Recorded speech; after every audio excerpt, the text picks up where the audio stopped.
Let's do this. Hello, people. Another beautiful day. Yeah. Hope your five senses work. Health and strength is good. What? What's up, gamers? All right, we're talking about the Activision Blizzard deal again. Listen to this. There's another player involved in this too. Remember, I told you Activision Blizzard was up for grabs, right? There was Facebook.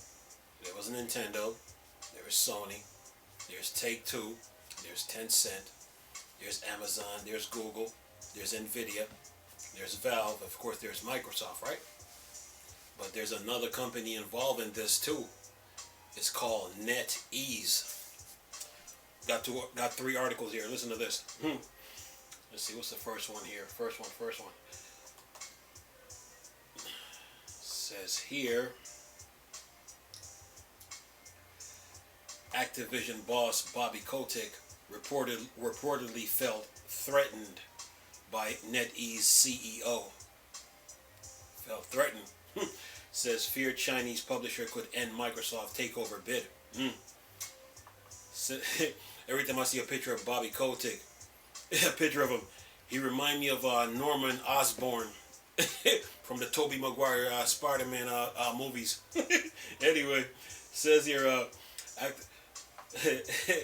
what's up, Kotick? Anyway, says here, Activision Blizzard acrimoniously breaks up with Chinese publisher NetEase. NetEase was affected by boss Bobby Kotick feeling threatened in the New York Times as reported. Specifically, Kotick believes NetEase boss Ding Li had suggested his company could sway the Chinese government decision over whether to pass Microsoft acquisition of Activision Blizzard in the country. But this threat was simply a misunderstanding by Kotick, according to a number of New York Times source familiar with a crucial Zoom call meetings. The two company leaders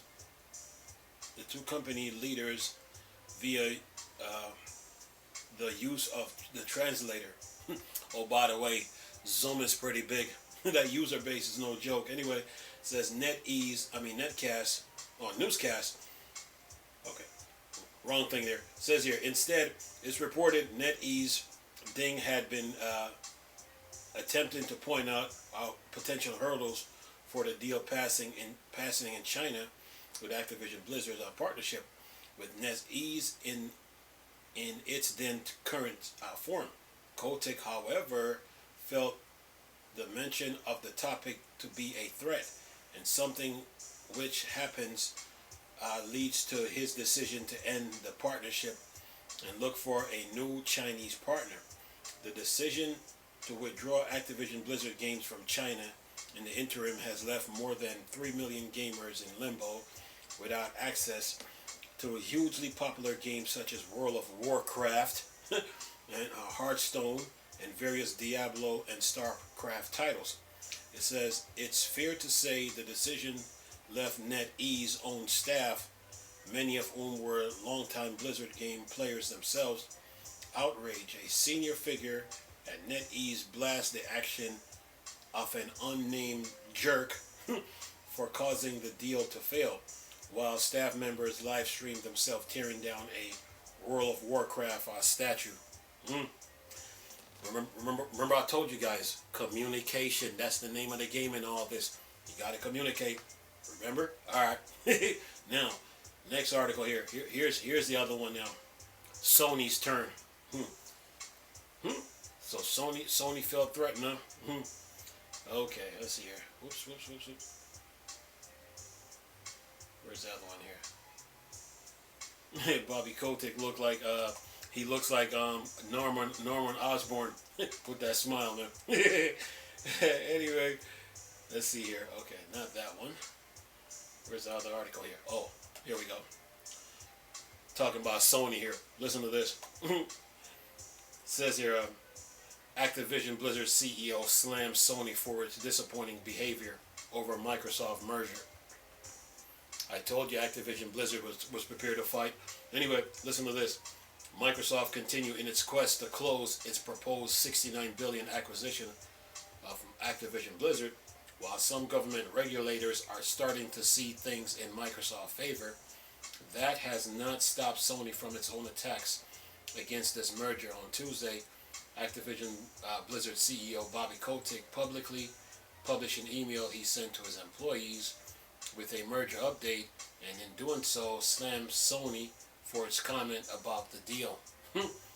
See, Sony, you got to communicate. But anyway, the email Kotick wrote mostly repeated the process that Microsoft and Activision Blizzard had made on the merger. However, he called out Sony for some of the comments that it had made against the acquisition.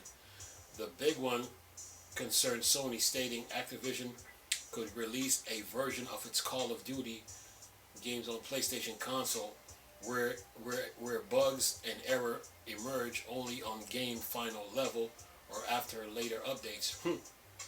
Sony started such a scenario would make its console audience go to the Xbox version.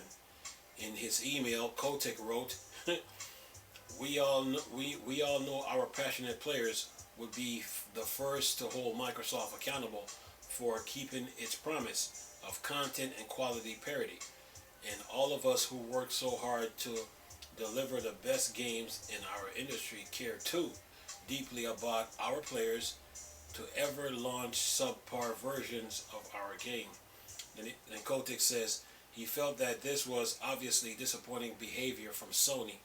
And Kotick points out that the publisher has been releasing games for PlayStation console for almost 30 years. However, he added that Activision Blizzard would not allow this kind of rhetoric from Sony to affect our long-term relationship, and that it will keep making the best games possible for PlayStation console. Then it says here, Kotick conclude his letter by saying that Activision Blizzard and Microsoft will continue to talk with UK and EU regulators about the deal. He made no mention of talks with regulators, however, who have complained in court that Microsoft has held back on sending requested documents to the FTC. That's U.S. regulators, Sony fanboys. But anyway, that's the end of the article, both of them. Well, communication is key in all this. And Sony, like the video I did where I said Sony overplayed its hand, now you got Bobby Kotick calling them out. You know, Activision has been publishing games for PlayStation for about 30 years, and you know, just I would say just like one of them spoiled kids, when you discipline them on something, they get mad, or you take something away from them, they get mad about it. That's what Sony is doing here. So Bobby Kotick, the owner of Activision Blizzard, is calling Sony out on their behavior. You know,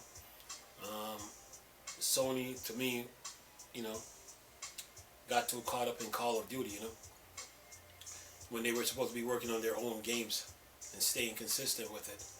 Well, since they're losing power right now, with they don't have exclusive control over Call of Duty anymore, Sony decided to throw shades at Activision Blizzard by saying that if they release a Call of Duty game, it'll be messy and buggy. But now Kotick is, you know, calling them out for their behavior. So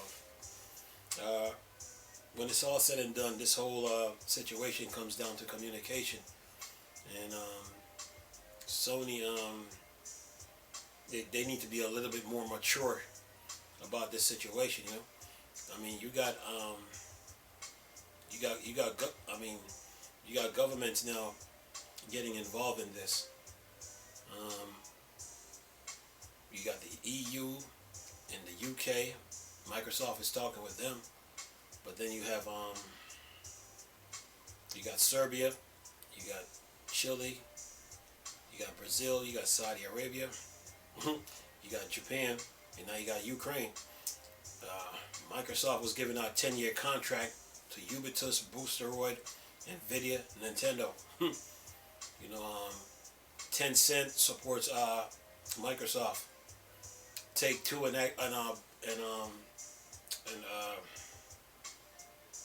Valve are spectators in all this, but Microsoft has support in all this. Um, and then you got you got countries behind them, you got the public, you got the employees, and then you got 98% of the shareholders. So Microsoft is not alone in all this.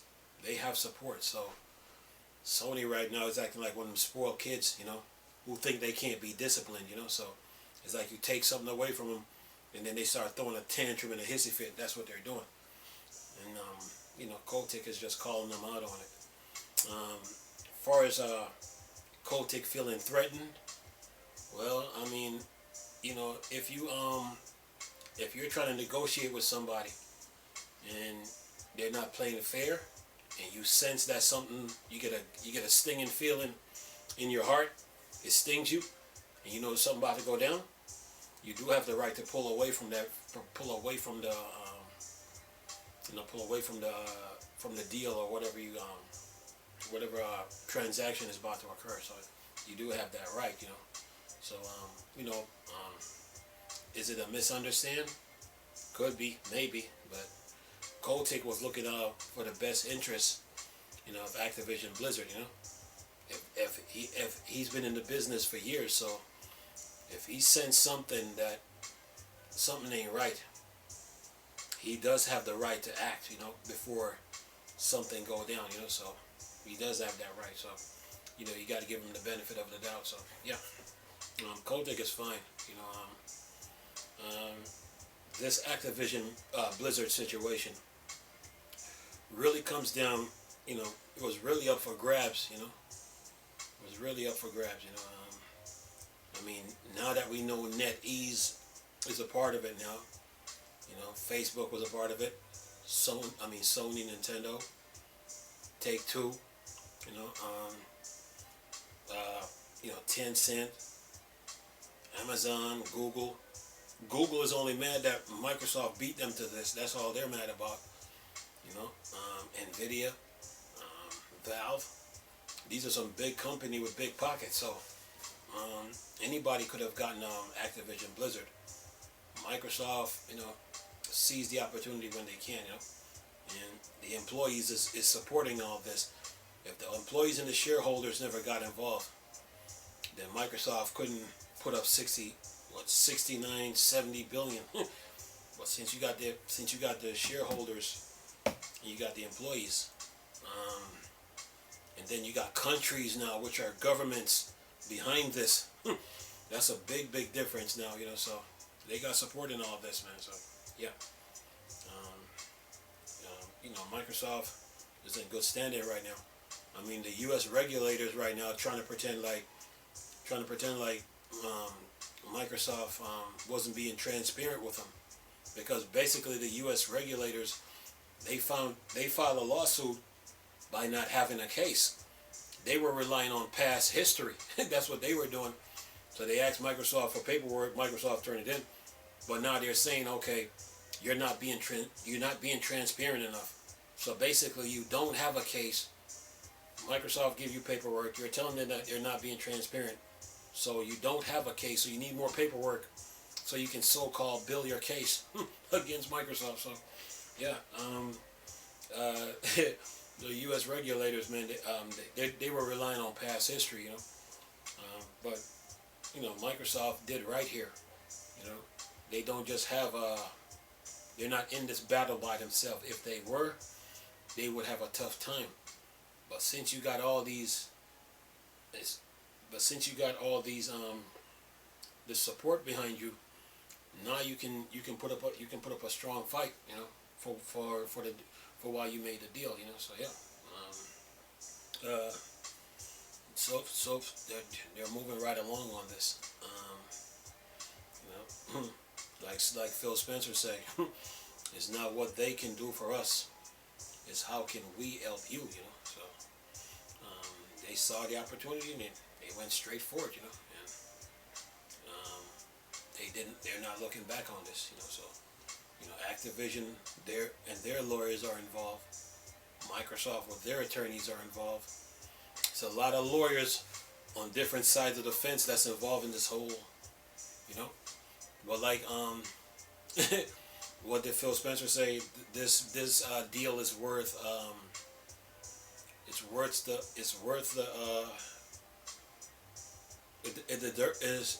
it deserves the pushback it's getting, but at the same time, Microsoft is being transparent, so they have support in all this, you know. Well, now when you got Japan, what's shocking about all this is Japan of all the countries, you know, Japan is supporting Microsoft and all this, you know. Yeah, yeah. I mean, you got Japan, you got the Ukraine with Booster, right?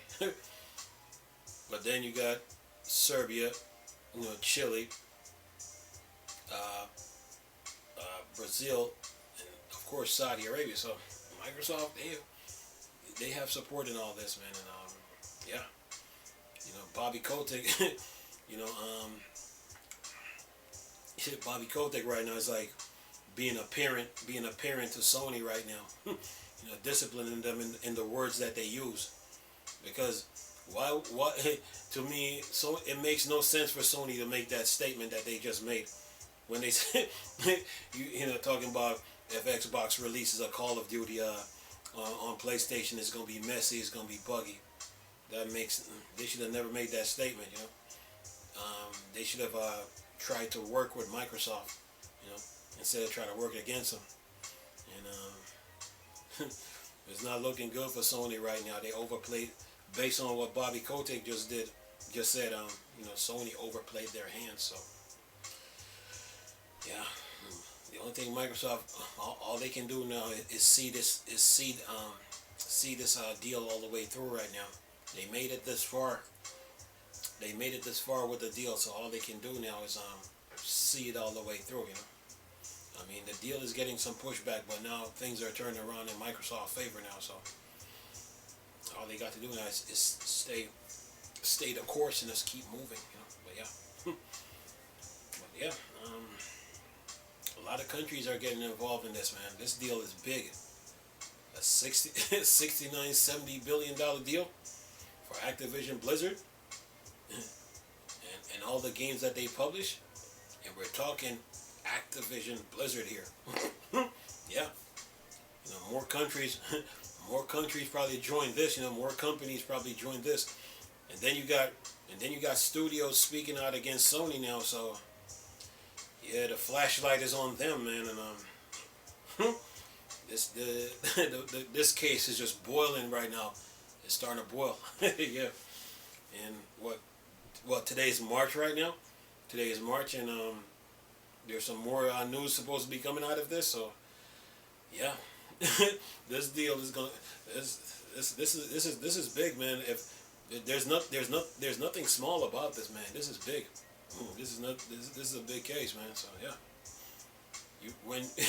I mean, buying ZeniMax Bethesda is one thing, man, for 7.5, but then you like, let's see, 7 times 7 is what, 49. 7 times 8 is 56. 7 times 10 is what, 70. So you multiply 70 million. You multiply 7 by like 10. By 10. You multiply 7.5. You multiply 7.5 million by 10 million, and you got the Activision Blizzard deal. So look, the ZeniMax Bethesda deal was one thing, and like I said before, I'm still feeling the effects of that. But then you come back and then did a bigger one times what, times 7, or 10 times 7 is 70. 10 times, yeah, 10 times 70, or 7 times 10 is 70. You multiply that by like 10, and then come back with like almost a $70 billion deal, man. That's huge. that let you know that the gaming industry is the landscape has changed. You know, every studio now that's been doing video games for years now, they're doing self-evaluation, like, okay, what are we worth? You know, we've been making video games for years. That's all Microsoft did. Microsoft took the 7.5 and 68.9 billion and have every studio now questioning themselves like, okay, what are we worth? You know what I'm saying? What is our value? What is our worth in this game industry? We've been doing video games for years. What are we really worth? You know, and that's what those deals have done. So yeah, the landscape has changed very, very drastically, very, very much, man. So yeah, the old ways of video games are dead, man. Yeah, Microsoft sure did shook up the landscape with these deals, man. And yeah, Game Pass, yeah. I mean, they saw this, man. You know, what's his name? Sean Layden talking about. He said Game Pass is not sustainable. After a $7.5 billion deal, you can't say that. So Microsoft is like, okay, we're gonna come back with $70 billion now, just to show you that we're not playing here. As soon as Activision Blizzard popped up on the radar, yeah, got him. So yeah, that deal has every studio asking themselves, what are we worth? What is our value? What is our purpose in the game? What is our purpose in the game industry? Yeah, they're doing a lot of self-evaluation, man. So yeah, Microsoft sure has changed the landscape after those two purchases. You know, ZeniMax Bethesda is one thing, but then come back with Activision Blizzard, that's another, man. So yeah, they have the vision and the direction that they're trying to go in, man. So they saw this deal, man, and they saw it and like went straight for it. Didn't look back, you know. So yeah, now all they got to do now is see this deal all the way through, you know, and then go on from there. But yeah, 68.9 billion. Yeah, Microsoft is here to play ball. Anyway, leave this video for y'all to enjoy. Nice talking to you people again. Chris, still Star Wars and Star Trek fan for Dark Side. Go. Peace.